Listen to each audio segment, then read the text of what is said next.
Hello and welcome back to Aliena's Kitchen, where today we're going to be making an apple pie cheesecake. This cheesecake is so delicious. It's honestly one of my favorites, especially for the holidays, and it's all made from scratch, which I love. So let's get started. The first thing we're going to start making today is our homemade caramel sauce. You can always buy it at the store if you want to save yourself some time, but I really recommend making it from scratch because it's so delicious and it has such a great flavor, and it's not that hard. So the first thing you're going to want to do is put your element on medium heat, and you can add in 1 cup of granulated sugar as well as a half a cup of water. And now we're just going to cook this for about 3 minutes until our sugar is completely dissolved, and you can just whisk it all together. And we just want to see all the sugar dissolve and make almost like a sugar water. Now that my sugar is completely dissolved, we can add in our butter, and today I have a 1/4 cup of butter, which I'm going to add in and just let it completely melt. And then you're going to want to bring this mixture to a boil. And a really important step is take away your whisk. Do not touch this for about 10 to 15 minutes until it gets a nice golden brown color, and then quickly remove it off the heat because you do not want to burn this mixture, because I've done it before and then you have to start from scratch and it's really sad. So let's do it. And today I have half a cup of heavy cream, and this is going to bubble up quite a lot, so be prepared. Now we can add in half a tablespoon of vanilla extract as well as our salt. And today it's really up to you. If you want more of a salted caramel, you can go up to about a teaspoon of salt. Today I'm doing half a teaspoon because I'm adding it into my cheesecake and I don't want it too salty. But it looks delicious. It's nice golden brown color. I just love it. And right now it's super thin, but once you put it in the fridge and let it cool, it does thicken up a lot, so don't be worried about that. The first time I made it, I'm like, why is it so thin? It should be thick. It's caramel sauce. But give it time. Now we can start on our apple blondie crust. If you don't feel like having an apple cookie crust, you can always just use a graham cracker crust, and I have a really good recipe for my pecan pie cheesecake that you can check out. But today I want to have as many apples as I can in this cheesecake. So let's start making it. The first thing you're going to want to do is mix together all of your dry ingredients. So I have 1 1/4 cups of all-purpose flour, and to that I'm going to be adding in my salt, and I have half a teaspoon of salt, half a teaspoon of baking powder, half a teaspoon of cinnamon, as well as a 1/4 teaspoon of nutmeg. So now we can just whisk this all together and then set it aside. All right, perfect, easy. Now let's move on to our mixer, and to this we can add in our brown sugar, and I have 1 cup of packed brown sugar. And to that I'm also going to be adding in my butter, and today I have half a cup of butter, which I just microwaved quickly so it's completely melted. Gotta get every last drop, in my opinion. And then we can just mix this together until it's completely combined for about a minute. And so, let's do it. Now we can add in our vanilla egg. Oh, my egg was rolling away. Wow, that was a quick save. Okay, I'm gonna first actually add in my egg. So we have 1 egg today. There we go. Along with 1 teaspoon of vanilla extract. There we go. And we can just blend that all together. Wow, my heart's racing now. Now we can start slowly mixing in our dry ingredients. So I'm gonna just put it on a pretty slow speed.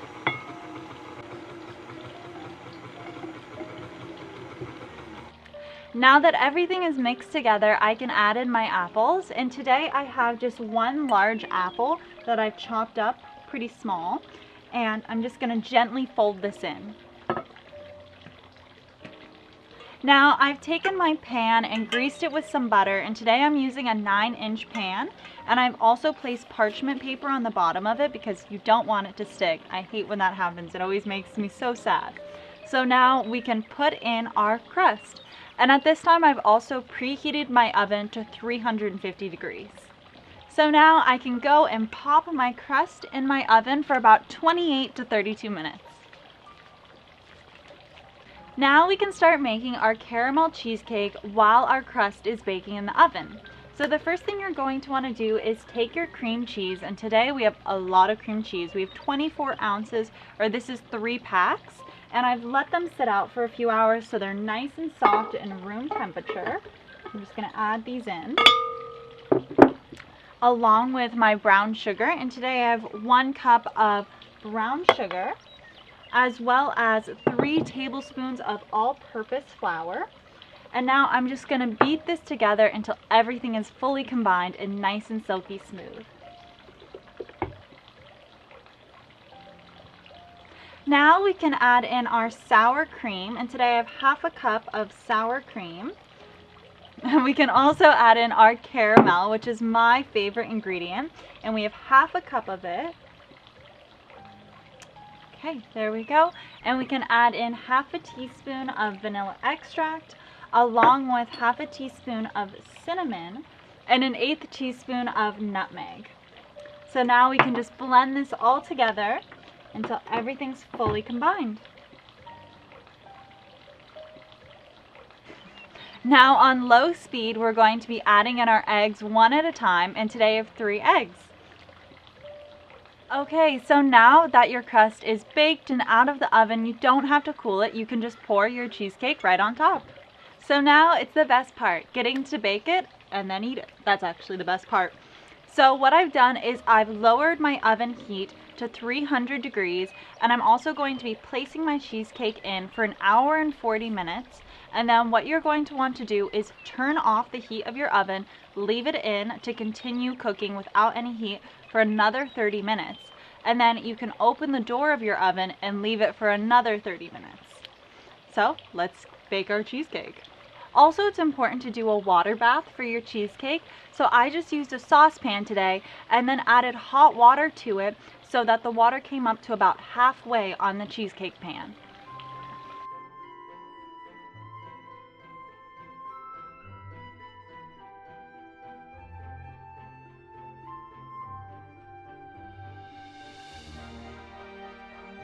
Okay, so now that your cheesecake is completely cooled, I actually left mine in the fridge overnight. So, hello again, new day for me. I can start making my cinnamon whipped cream. So the first thing you're going to want to do is get your mixer, and then I'm going to be putting in a 3/4 cup of whipped cream. I'm actually going to lift this up, so that makes it a little easier for me. As well as you're going to be adding in some powdered sugar, and today I have 6 tablespoons of powdered sugar. And then you can just beat this together for about 2 minutes until stiff peaks start to form.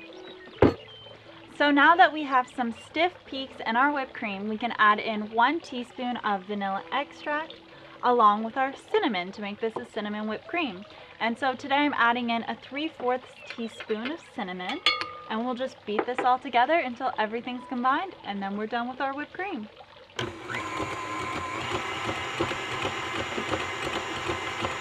Okay, and now that my whipped cream is done, I can put it in my piping bag.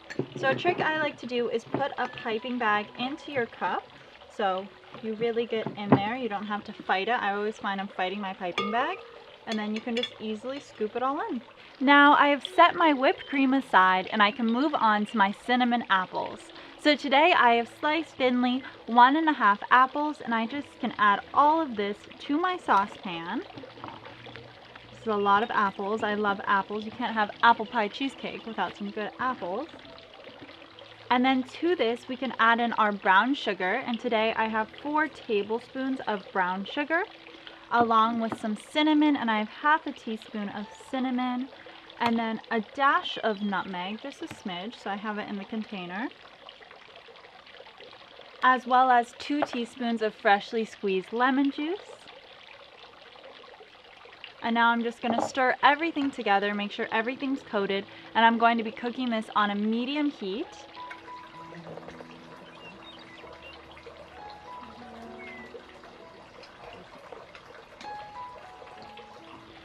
Now that my apples are completely covered with this delicious spice mixture, I can add in 1 tablespoon of butter. And now we're gonna cook this on a medium to high heat for about 10 to 15 minutes because this one is really up to you on how soft you want your apples. So if you like them a little bit crisper, don't cook them as long. If you like them soft, cook them for as long as you want. So now while my apples are sauteing, I can start decorating my cheesecake. So what I'm going to do is do a caramel drip all the way around it. So I'm excited, and I love this caramel. Homemade caramel is so amazing, so I really recommend making it for this cake. Okay, and here I've just completed putting my whipped cream on my cake, and it looks so pretty. So I just went all around, but you can really go in any design you like. This one is up to you. I think designing cakes is a very personal thing, so I like to put my own spin on it. So now we can top this up with our warm apples, which I need to go grab. They're right over there. And here I have my nice warm apples.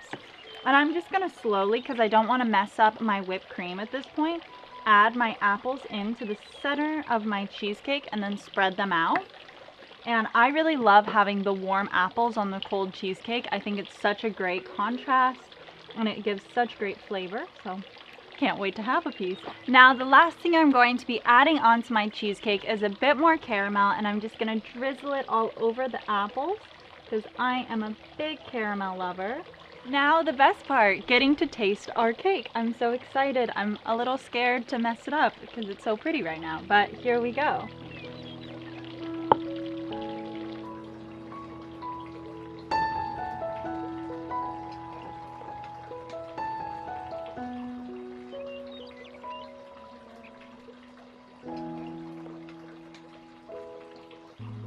Now the best part, taking a bite. Well, I've actually already taken a few bites, as you guys can see, but I'll take another one. So good. I need a minute, it's so delicious. And because the cheesecake is so creamy with all those fresh apples on top, this tastes like a better version of an apple pie in my opinion. This might take the place on my Thanksgiving table this year. So I just want to say a really special thank you to Life, Love, and Sugar, who I got this recipe from, because it's absolutely delicious. Also, if you guys are looking for some more desserts, I should have a playlist right over here or over here of all of my desserts, because I love desserts. And I just want to say thank you so much for watching, and I hope to see you next week. I'm going to go off and eat all of this now. See you guys.